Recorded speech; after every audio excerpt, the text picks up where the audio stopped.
और अब बात रूस यूक्रेन युद्ध की, जिसे एक साल पूरा होने जा रहा है। एक साल पहले 24 फरवरी 2022 को जब रूस ने यूक्रेन पर हमला किया था तो पूरी दुनिया को लग रहा था कि एक हफ्ते के भीतर रूस यूक्रेन पर कब्जा कर लेगा। लेकिन एक साल के बाद भी रूस यूक्रेन पर कब्जा नहीं कर पाया है। उल्टा जिन हिस्सों पर रूस का कब्जा था, यूक्रेन के सैनिक उन्हें रूस से छीन रहे हैं। यूक्रेन के पीछे पूरा वेस्टर्न ब्लॉक है, जिसका लीडर अमेरिका है। पश्चिमी देश यूक्रेन को युद्ध में जिंदा रखने के लिए भरपूर हथियार भी दे रहे हैं। अमेरिका की हथियार बनाने की फैक्ट्रियां दिन रात काम कर रही हैं। समझ में नहीं आ रहा है कि यह युद्ध खत्म कैसे होगा, क्योंकि युद्ध ने पूरी दुनिया को बेहाल कर दिया है। दुनिया में गरीबी, भुखमरी बढ़ रही है और ऐसे में यूरोप भारत की तरफ देख रहा है, इस उम्मीद में कि मोदी मध्यस्थता करके युद्ध रोक दें। हमारी ये स्पेशल रिपोर्ट देखिए।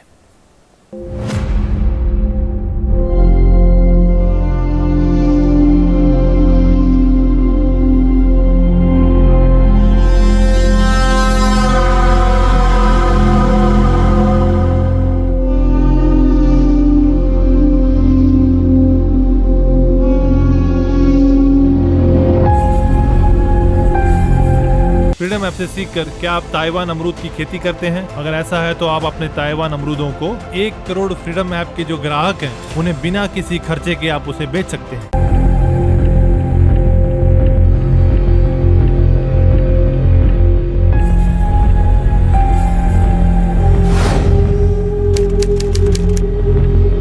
दो लाख सैनिकों की मौत, 30,000 यूक्रेनी नागरिकों की मौत, 80 लाख लोग विस्थापित, 14 करोड़ भुखमरी की कगार पर, 35 लाख करोड़ डॉलर्स का नुकसान। दुनिया में महंगाई, बर्बादी, भुखमरी, गरीबी, सबका कारण एक, रूस और यूक्रेन का युद्ध।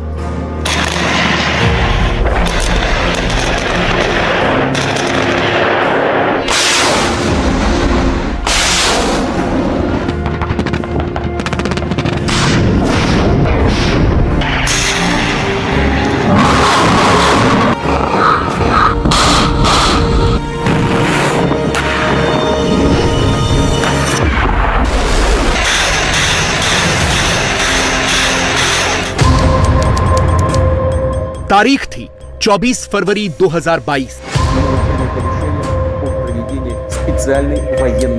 रूस के राष्ट्रपति व्लादिमीर पुतिन ने हमले का ऐलान कर दिया।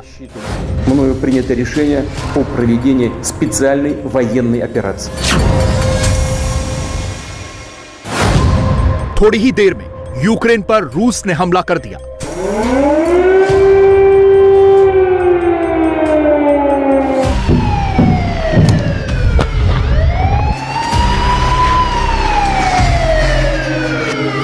यूक्रेन की राजधानी कीव में सायरन बजने लगे।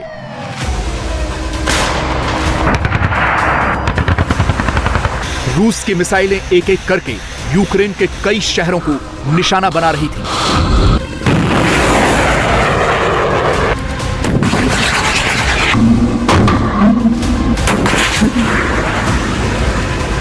यूक्रेन अंडर अटैक था।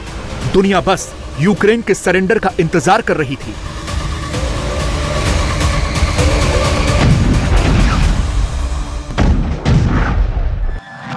पुतिन ने यूक्रेन पर हमले के लिए 2 लाख सैनिक भेजे थे। वो सोच रहे थे कि कुछ ही दिनों में वो यूक्रेन की सरकार को सत्ता से हटा देंगे और कीव पर कब्जा कर लेंगे। That dark night, 1 year ago, the world was literally at the time bracing for the fall of Kyiv. Seems like a lot longer ago than a year, but think back to that year. Perhaps even the end of Ukraine.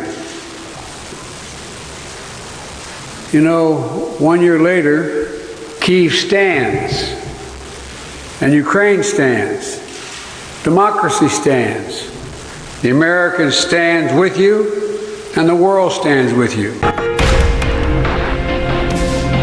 लेकिन हमले के 1 साल के बाद भी Ukraine डटा हुआ है।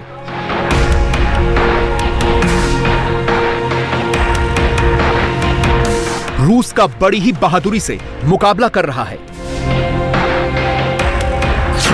हार नहीं मान रहा। पर सवाल यह है कि रूस यूक्रेन युद्ध के 1 साल बाद दुनिया कितनी बदली। रूस यूक्रेन युद्ध से दुनिया पर कितनी बड़ी आफत आई? रूस यूक्रेन का यह युद्ध कब खत्म होगा? मौजूदा हालात देखते हुए तो यह लग रहा है कि रूस और यूक्रेन की यह जंग अभी थमने वाली नहीं है, क्योंकि अब यह सिर्फ दो देशों का युद्ध नहीं है, बल्कि इस युद्ध में दुनिया के बड़े बड़े देश शामिल हो गए हैं। इसीलिए यह सवाल भी उठ रहे हैं कि क्या रूस यूक्रेन की जंग वर्ल्ड वॉर कराएगी? यह कोरी कल्पना नहीं है, बल्कि बहुत गंभीर सवाल है। इसके बारे में आपको आगे बताएंगे, लेकिन सबसे पहले यह देखिए कि 1 साल के बाद इस जंग से नुकसान कितना हुआ।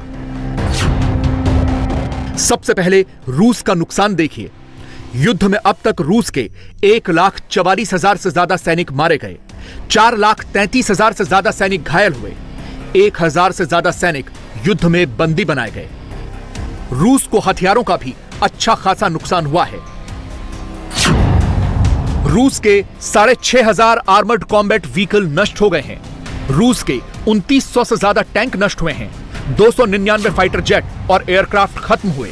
इसके अलावा 287 हेलीकॉप्टर्स का भी नुकसान हुआ है।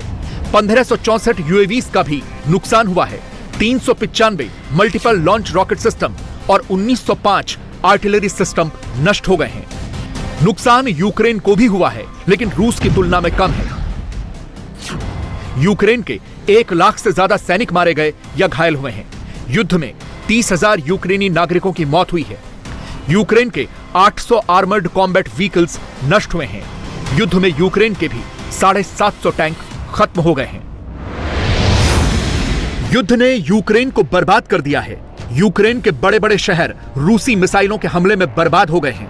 हजारों की संख्या में आम लोग मारे गए हैं या फिर जख्मी हुए हैं। 80 लाख यूक्रेनी यानी यूक्रेन की 20% आबादी अपना मुल्क छोड़कर भाग गई, जबकि देश के अंदर ही लाखों बेघर हैं। देखिए यूक्रेन के लोग अपना देश छोड़कर कहां-कहां गए हैं।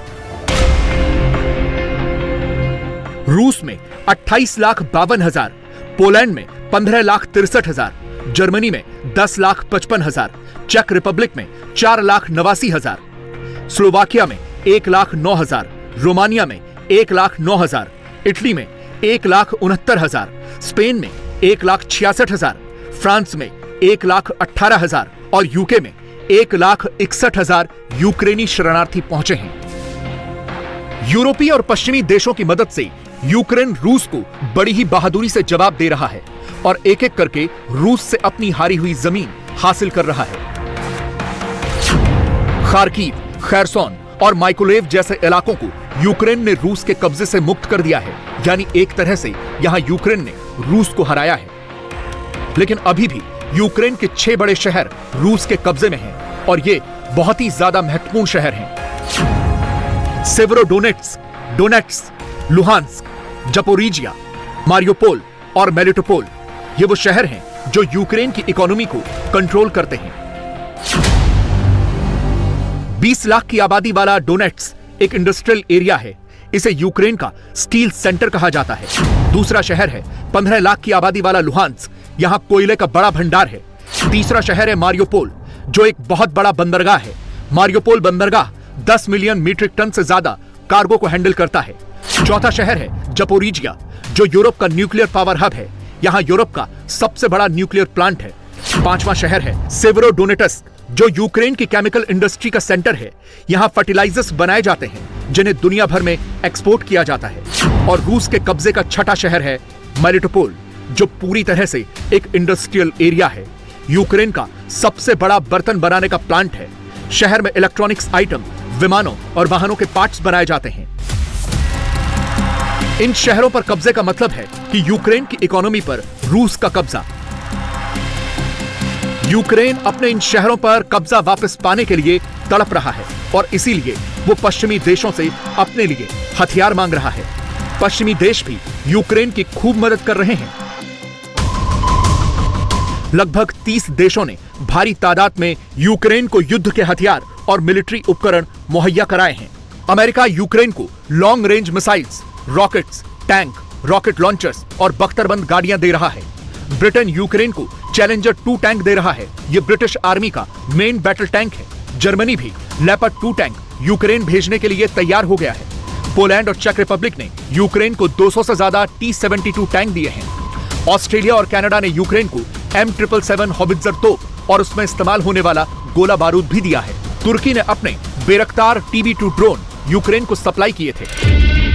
यूक्रेन अमेरिका से F-16 फाइटर जेट भी मांग रहा है, जिसे देने से अभी अमेरिका ने इनकार कर दिया है, क्योंकि इससे परिस्थिति और जटिल हो जाएगी। वैसे परिस्थिति को और ज्यादा जटिल तो बाइडेन की इस सीक्रेट विजिट ने ऑलरेडी कर दिया है। सोमवार को अमेरिका के राष्ट्रपति अचानक बिना किसी को बताए यूक्रेन की राजधानी कीव में प्रकट हो गए। युद्ध के 1 साल पूरा होने से पहले बाइडेन ने कीव जाकर यूक्रेन को पूरा सपोर्ट दिया, जिससे रूस और चीन चिढ़े हुए हैं। पुतिन ने तो नया परमाणु टेस्ट करने की धमकी तक दे दी। इससे पहले कल पुतिन ने अमेरिका के साथ न्यू स्टार्ट ट्रीटी को सस्पेंड कर दिया। 2011 में रूस और अमेरिका के बीच न्यू स्टार्ट ट्रीटी लागू हुई थी, जिसका मकसद दोनों देशों में परमाणु हथियारों की संख्या सीमित करना था। दोनों देशों ने तय किया था कि वो अपने पास 1550 से ज्यादा परमाणु हथियार और 700 से ज्यादा स्ट्रैटेजिक लॉन्चर नहीं रखेंगे।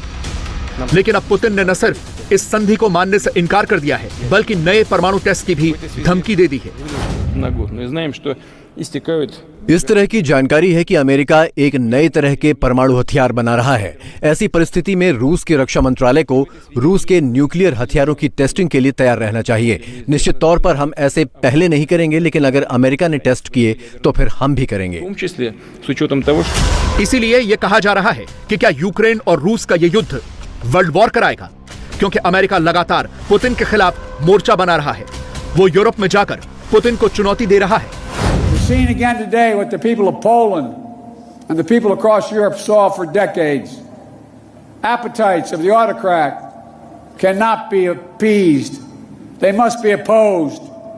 Autocrats only understand one word: no, no, no. No, you will not take my country. No, you will not take my freedom. No, you will not take my future. Brutality will never grind down the will of the free, and Ukraine will never be a victory for Russia. Never.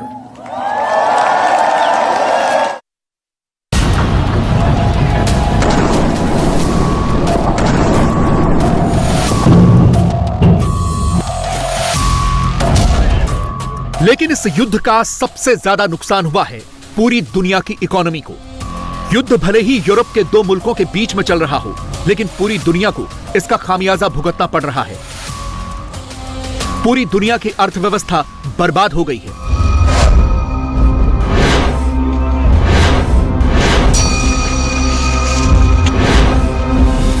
रूस Ukraine युद्ध ने दुनिया भर में घरेलू ऊर्जा की लागत को दोगुना कर दिया है।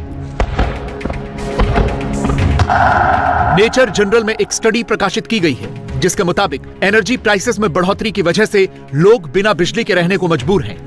ऊर्जा लागत में 113% की वृद्धि हुई है। पूरी दुनिया में लोगों का घरेलू खर्च 4.8% तक बढ़ गया है। सब सहारन अफ्रीका के कुछ देशों में घरेलू ऊर्जा की लागत वैश्विक औसत से 3 गुना तक बढ़ गई है। इसकी वजह से सामानों और सर्विसेज के दाम बढ़े हैं। स्टडी में यह भी बताया गया कि एनर्जी की इन्हीं बड़ी कीमतों की वजह से दुनिया भर में 14 करोड़ से ज्यादा लोग गरीबी रेखा से नीचे जा सकते हैं। ऐसा क्यों हुआ है, अब जरा यह भी समझ लीजिए। रूस और यूक्रेन दुनिया के 1/4 से ज्यादा गेहूं का निर्यात करते थे। युद्ध की वजह से गेहूं पैदा नहीं हुआ, जिसका असर दुनिया भर में पड़ा और दुनिया भर में खाद्य सामग्री महंगी हुई। युद्ध से दोनों देशों से सनफ्लावर ऑयल का निर्यात भी रुका, जिसकी वजह से खाने के तेल के दाम बढ़े। लेकिन सबसे ज्यादा असर पड़ा कच्चे तेल के दाम पर, क्योंकि युद्ध के बाद अमेरिका और यूरोपीय देशों ने रूस पर आर्थिक प्रतिबंध लगा दिए थे, जिससे रूस को आर्थिक तौर पर नुकसान पहुंचाया जा सके। लेकिन इससे रूस का तो कुछ नहीं बिगड़ा, पूरी दुनिया में महंगाई बढ़ गई, बड़ी बड़ी अर्थव्यवस्थाएं बर्बाद हो रही हैं। इस युद्ध की वजह से जर्मनी की अर्थव्यवस्था को $171 बिलियन का नुकसान हो सकता है। 2021 की तुलना में जर्मनी की इंडस्ट्री 40% ज्यादा महंगी एनर्जी खरीदेगी। कई दशकों से जर्मनी रूस की गैस पर निर्भर रहता था, इसलिए अब उसे महंगी गैस खरीदनी पड़ रही है। जर्मनी में गैस की कीमतें अमेरिका से 3 से 5 गुना ज्यादा हैं और फ्रांस से 4 गुना महंगी। यही हाल यूके का भी है, क्योंकि वहां बिजली और गैस की कीमतें बेतहाशा बढ़ गई हैं। यूके में महंगाई बेकाबू है। यूके में घरों के किराए और बिलों में 26.7% की बढ़ोतरी हो गई है। खाने पीने के सामान 17% तक महंगे हो गए हैं। रेस्टोरेंट और होटलों में खाना 10.8% महंगा हो गया है। जूते कपड़े 6.2% तक महंगे हो गए हैं। इंटरनेशनल मॉनेटरी फंड यानी IMF के मुताबिक इस साल विकसित देशों में महंगाई 7.3% बढ़ेगी और गरीब देशों में महंगाई 9.9% तक बढ़ेगी। यानी पूरी दुनिया की अर्थव्यवस्था बर्बाद हो रही है। लेकिन यूक्रेन दुनिया के बड़े बड़े देशों के लिए बैटलफील्ड बना हुआ है, जिसकी वजह से दुनिया पर अब मंदी का भी खतरा है। IMF 1/3 दुनिया में मंदी की भविष्यवाणी कर चुका है। अमेरिका, यूरोपीय यूनियन और चीन की अर्थव्यवस्था की रफ्तार धीमी हो रही है। यूक्रेन युद्ध से चीजों के दाम बढ़े हैं। महंगाई काबू में करने के लिए दुनिया भर के केंद्रीय बैंकों ने ब्याज की दरें बढ़ा दी हैं। ऊंची ब्याज दरों से कर्ज लेना महंगा हो गया है, इसलिए उद्योग अपने विस्तार के लिए निवेश घटा रहे हैं। आर्थिक विकास की संभावना न दिखने की वजह से निवेशक पैसे निकाल रहे हैं। दुनिया मंदी में डूबी हुई है और जिस रूस पर अमेरिका समेत तमाम यूरोपीय देशों ने प्रतिबंध लगाए, उसे कोई फर्क नहीं पड़ रहा। антироссийские санкции – это лишь средство. मैं आपको बता रहा हूं कि रूस के खिलाफ प्रतिबंध तो सिर्फ जरिया है। इनका असली मकसद जो खुद पश्चिमी नेताओं ने बताया है, उन्हीं के शब्दों में बता रहा हूं कि मकसद रूस के नागरिकों को तड़पाना है। ये इस तरह के मानवतावादी हैं, वो लोगों को तड़पाना चाहते हैं, इसीलिए वो हमारे समाज को अंदर से तोड़ना चाहते हैं। लेकिन उनके सारे अनुमान गलत निकल गए। पश्चिम को जैसा लगता था, उससे कहीं ज्यादा अच्छी रूस की अर्थव्यवस्था चल रही है। Экономика и система управления оказались гораздо прочнее, чем полагали на Западе. पुतिन जो बात कह रहे हैं वो सच है और इसमें भारत का बहुत बड़ा योगदान है, क्योंकि पश्चिमी देशों के बैन के बावजूद भारत रूस से धड़ल्ले से तेल का आयात कर रहा है। जनवरी 2023 में भारत ने दिसंबर 2022 की तुलना में 9.2% ज्यादा तेल आयात किया। रूस भारत का सबसे बड़ा तेल आयातक है। उसके बाद इराक और सऊदी अरब का नंबर आता है। पिछले महीने भारत ने रूस से अपनी जरूरत का 27% तेल आयात किया है।